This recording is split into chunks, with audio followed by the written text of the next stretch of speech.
நம்ம வந்து குக்கும்பரை பார்த்துட்டு இருக்கோம், அதாவது வெள்ளரி பிஞ்சு பார்த்துட்டு இருக்கோம். இது வந்து ஹைபிரிடு. இதில் மெயினான பிரச்சனை கேட்டீங்கன்னா இந்த காய் வந்து கோணம் வரும். இது மாதிரி வந்து கோணம் வந்துடும். இந்த காய் இப்படி கோணம் வரதுக்கு மெயின் காரணமே வந்து பார்த்தீங்கன்னா இந்த மெலான் ஃப்ளைன்ற ஒரு வந்து ரொம்ப பிரச்சனை பண்ணும். என்ன பண்ணுன்னா இந்த இடத்துல வந்து ஒரு சின்ன ஹோல்ஸ் ஒன்று பண்ணி அதில் வந்து முட்டை வச்சுட்டு போயிடும்.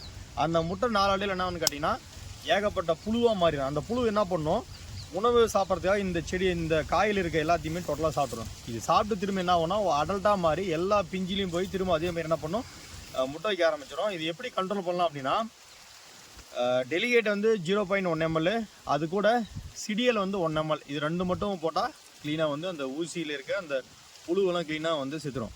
இருந்தாலும் அந்த அடல்ட் மாத்து வந்து நிறைய பறக்கும், அதையும் கண்ட்ரோல் பண்ண முடியாது. ஏன்னா அது வந்து நிறைய பறந்து வேறு பக்கம் முட்டை வைக்கும். அதுக்கு என்ன பண்ணும், பெகாசஸ் வந்து ஒரு 1/2 கிராம் போடுங்க. ஏன்னா இந்த கொடி வகையை பொறுத்த வரையும் அளவு ரொம்ப ரொம்ப முக்கியம். ஜாஸ்தி போட்டிங்கன்னா செடி வந்து கருகி போயிடும்.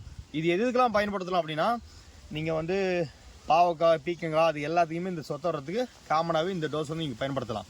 அது இல்லாமல் இனக்கவர்ச்சி பொறி இதுக்கு வந்து லூர் தனியாகவும் அந்த ட்ராப்பு தனியாகவும் வைக்கிறாங்க. ட்ராப் ஒரு டைம் நீங்கள் வாங்கிக்கிட்டிங்கன்னா லூர் மூட்டை பப்போ நம்ம மாற்றிக்கலாம். ஒரு ஏக்கருக்கு 10லேருந்து 12 பாக்ஸ் வைக்கணும். அந்த பெட்டியோட விலை வந்து பார்த்தீங்கன்னா 150 ரூபாலேருந்து 160 வரையும் விற்கிறாங்க. ஒரு 5 பெட்டி வச்சுக்கணும் ஸ்டார்டிங்லேயே.